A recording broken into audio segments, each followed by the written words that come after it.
គោវាងវៃនៃភូមិជ្រោយសែនសប្បាយនៅក្នុងភូមិជ្រោយសែនសប្បាយមានសត្វគោមួយឈ្មោះគូព្រាបគឺជាគោពូកែតែបន្តិចស្លូតស្លង់និងសប្បាយចិត្តម្ចាស់វាលោកតាលីមតែងតែឲ្យកិច្ចការធ្ងន់ដូចជាបណ្ដេញក្មេងពីស្រែដឹកស្រូវនិងទាញរទេះបបផ្សារ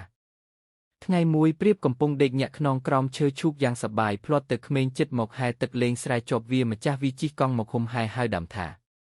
ព្រាបចម្លែកហេក្មេងហែទឹកលេងស្រែហើយទៅបណ្ដេញទៅ